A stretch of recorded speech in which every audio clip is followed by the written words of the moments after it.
Soy Marlene Molero, soy profesora de la Facultad de Derecho en la Universidad Católica y las quiero invitar este sábado a las 12:30 a ser parte de un conversatorio para hablar sobre género y derecho, una mirada desde la literatura, donde vamos a tener la oportunidad de compartir algunos comentarios que tengamos sobre dos obras que he elegido para esta oportunidad. Una es El túnel, de Ernesto Sábato, y la otra obra es Un cuarto propio, de Virginia Woolf. Así que, nada, espero verlos ahí este sábado.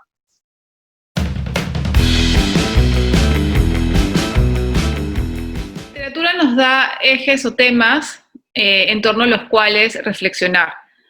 Tienen también, por supuesto, una mirada histórica, porque dependiendo de la época o el momento en el que se han escrito los libros, por ejemplo, que nosotros vamos a abordar este sábado, se han escrito a inicios del siglo XX o entre 1920 y 1950 en el siglo XX, y ambas, digamos, nos retratan y se usan para retratar también lo que era la sociedad en esos momentos, ¿no? Es una característica que tienen estos dos libros. Entonces nos llevan a un momento en el tiempo, nos hacen ver cómo funciona una sociedad o cómo opera una sociedad determinada, muy basada en este caso por prejuicios o estereotipos alrededor de los roles tradicionales que cumplían las mujeres. Entonces nos permite revisar cómo están esas situaciones, esos roles, esas actitudes o comportamientos que eran exigidos o validados por esas sociedades de inicios o primera mitad del siglo XX, y cómo las traemos al día de hoy, qué es lo que está pasando, o si las vivimos de igual manera, o en qué se han transformado, o de repente si esos comportamientos, conductas o situaciones que esas novelas nos plantean, o en general cualquier obra de la literatura, se siguen viendo en este momento en la sociedad. Los tipos de género hay que entenderlos muy ligados como a roles tradicionales que se le asignan a mujeres y a hombres y que tienen que ver con los lugares en la sociedad que le están siendo asignados, como el ámbito público, digamos la calle, el trabajo, o el ámbito privado, que vendría a ser, por ejemplo, el hogar. Tiene que ver con actitudes y comportamientos que también son asignados a las personas dependiendo de su sexo de nacimiento,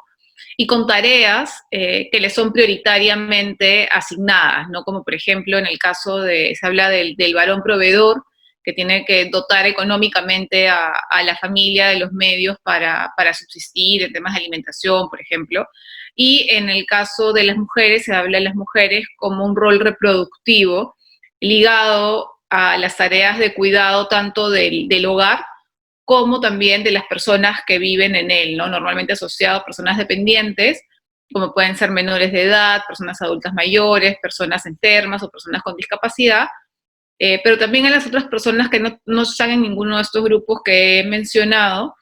y que comparten el hogar, como por ejemplo puede ser el caso de la pareja, ¿no? Entonces, estas ideas preconcebidas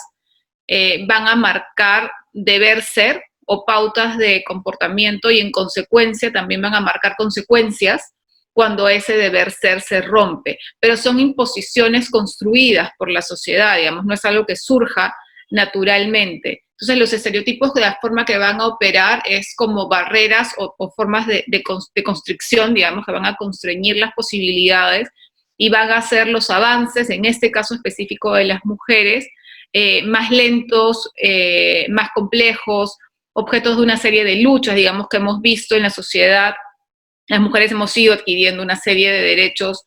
civiles y políticos, y también sociales y culturales y económicos a través de los años, y esas han sido productos de victorias, de luchas que se han tenido por mucho tiempo. Recientemente, por ejemplo, acabamos de lograr paridad y alternancia del 50% al 2021, y esa ha sido una lucha que se ha tenido durante muchísimo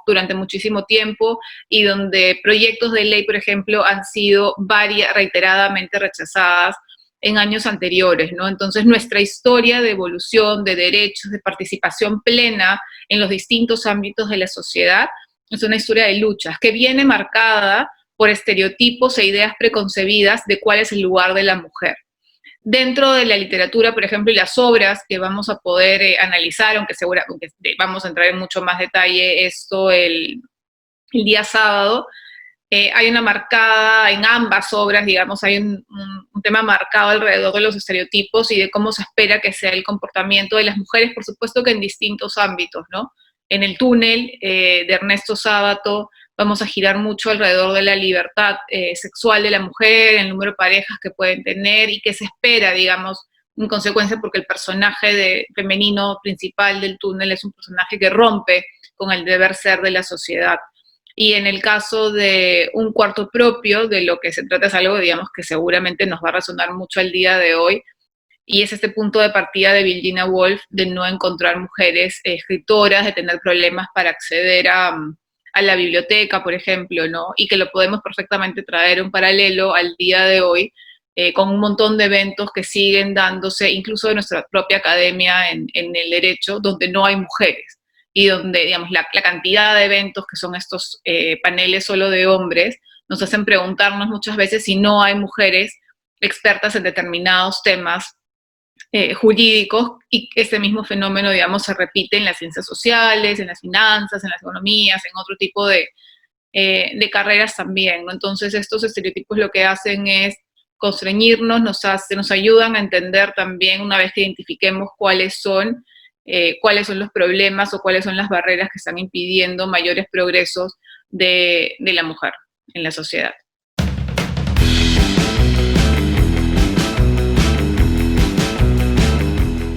Un cuarto propio hay que entender que es una novela escrita en la primera parte del siglo XX, hacia 1900, finales como de los 1920 por ahí.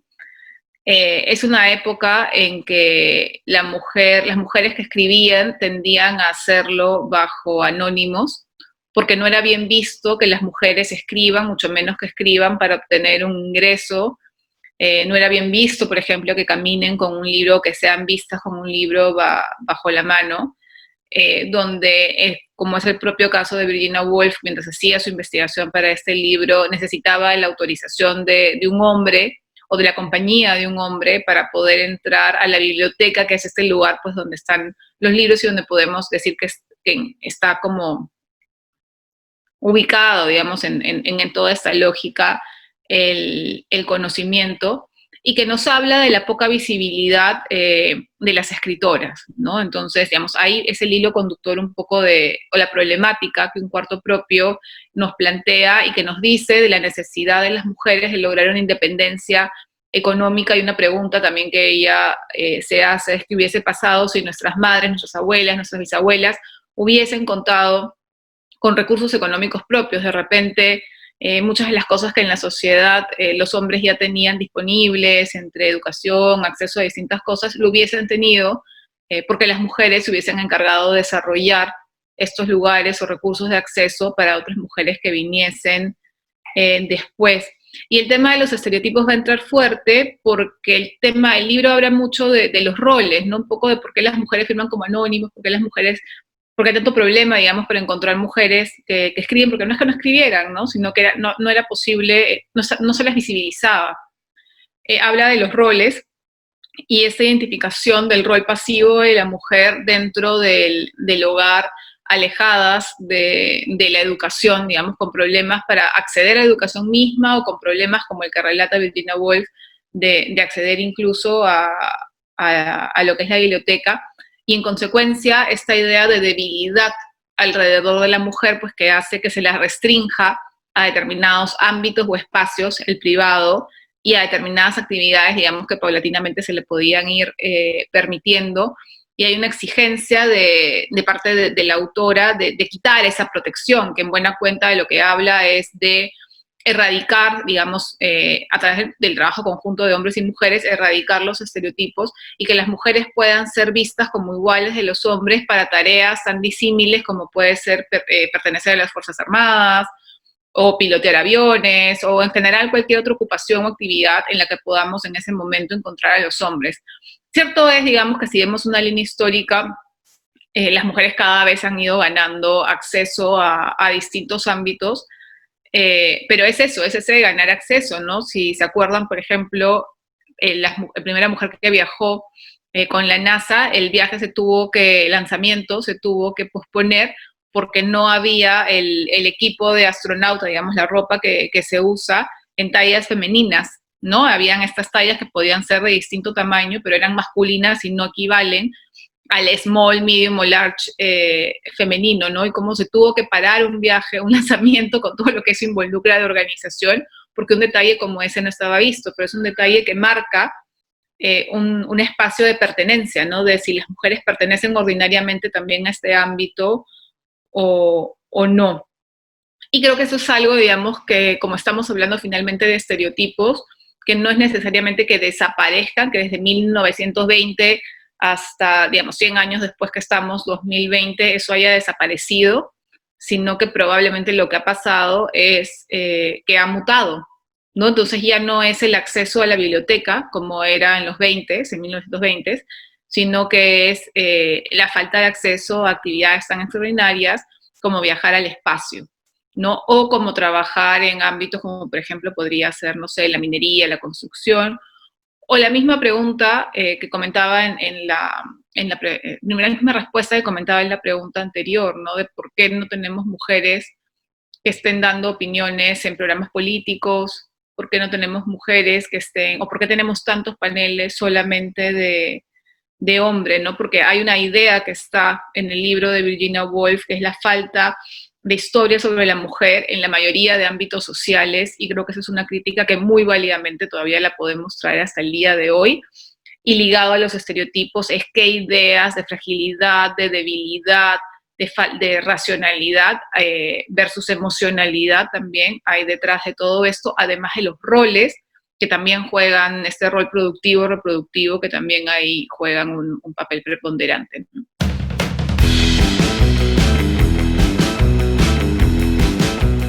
Digamos, la obra del túnel es distinta porque en la de Virginia Woolf pues es una crítica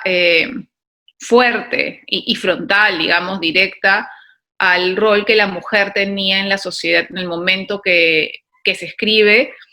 y que en buena cuenta nos hacen cuestionarnos si esas preguntas o esas inquietudes que tenía Woolf cuando escribe Un cuarto propio se mantienen al día de hoy, o cómo han evolucionado, cambiado, en qué han mutado. En el túnel, lo que estamos hablando es de digamos, la historia de cómo Juan Pablo Castel mata a María Iribarne, y la pregunta que ahí nos plantea es si estamos, por ejemplo, el día de hoy frente a un feminicidio, o si lo que estamos hablando es de un malentendido crimen pasional y donde Juan Pablo Castel es pues un atormentado romántico, ¿no? Como alguna crítica a Sábato ya ha señalado. Entonces, digamos, al tocar el tema de violencia contra la mujer, al tocar el tema de feminicidio, lamentablemente nos pone en un contexto que para nosotros es sumamente familiar, ¿no? Antes de la cuarentena teníamos números bastante altos de feminicidios, y al día de hoy, si bien con la cuarentena esos números han bajado, el número de llamadas a las líneas de ayuda del Ministerio de la Mujer, o el número de niñas violadas, o el incremento en 30% de mujeres desaparecidas, son elementos de violencia también, distintas manifestaciones de violencia que no pueden dejar de llamarnos la atención. Y alrededor de muchas de estas situaciones sigue dándose el discurso de si son temas vinculados a malentendidos, nuevamente, crímenes pasionales, donde cómo nos damos cuenta que esta es la idea detrás cuando la mujer va a la comisaría y le preguntan, pero ¿lo engañaste? ¿No? Estabas con otro, le sacaste la vuelta, ¿qué hiciste para que la persona o tu pareja se enfureciera, culpabilizando y poniendo la responsabilidad en la mujer, pero a la vez dotándole a los que sea la agresión que haya sucedido de este componente de pasión? En el caso del túnel, recordemos que Juan Pablo Castel se atormenta, digamos, porque es este personaje sumamente conflictuado, atormentado, por la libertad sexual de María Iribarne, ¿no? Cuando él, digamos, ella además es casada con Allende, y cuando él se descubre, digamos, no solamente como amante, que ya lo sabía, sino no como amante exclusivo, ¿no? Así como uno de los amantes de este personaje femenino que está escrito el túnel hacia 1948, ¿no? Casi llegando a la mitad, prácticamente en la mitad del siglo XX, y como él no puede manejar esa idea y comienza, digamos, toda su idea obsesiva con ella. Pero claro, si él aqueja, digamos, que ella tenga una serie de parejas de la cual él es uno más, también está marcando esta idea que corresponde también a un estereotipo de la mujer como pura, como santa, como inmaculada, digamos, como esta idea pues de Virgen María, ¿no? ¿Y qué pasa cuando esa idea, cuando ese estereotipo, ese deber ser, porque el estereotipo es este deber ser, que te dice las mujeres son así, y la consecuencia cuando este personaje rompe ese deber ser, que en el caso de Mariri Barnett es la muerte, ¿no? Entonces, tenemos data que la vamos a ver el día sábado, que ha sacado, digamos, el Estado a través de la Encuesta Nacional de Relaciones Sociales, o el propio Instituto de Opinión Pública de la Universidad Católica, que nos da cuenta de cómo esas ideas, esos estereotipos están instalados todavía en la forma en que nosotros pensamos en el Perú en pleno siglo XXI y 60 años, 80 años después, 70 años después que el túnel ha sido escrito. Entonces nos van a hablar de la vigencia y es que eso es otro tema importante de los estereotipos, ¿no? O sea, los tenemos sumamente arraigados porque nos han sido inculcados a hombres y mujeres probablemente desde antes que tuviésemos razón. Entonces eso explica también su poca variación o su difícil variación si nos enfocamos o si vemos esto como una línea de tiempo. Entonces creo que el túnel, al igual que un cuarto propio, nos hablan de estereotipos, de ideas fuertemente arraigadas en hombres y mujeres, pero nos hablan como de ideas distintas, ¿no? Woolf se va a ir hacia independencia económica y el lugar tipo ámbitos público, privado, trabajo, rol del hogar, productivo, reproductivo, mientras que Sábato con el túnel se va a ir alrededor de la idealización de la mujer como santa, ¿no? Y qué es lo que pasa cuando rompe ese imaginario, ¿no? Que es a través de descubrirse la multiplicidad de parejas. Entonces los y las invito a acompañarme este sábado a las de 12:30 a 1:30 para conversar sobre género y derecho a través de la literatura. Espero verlos ahí para conversar sobre el túnel y un cuarto propio.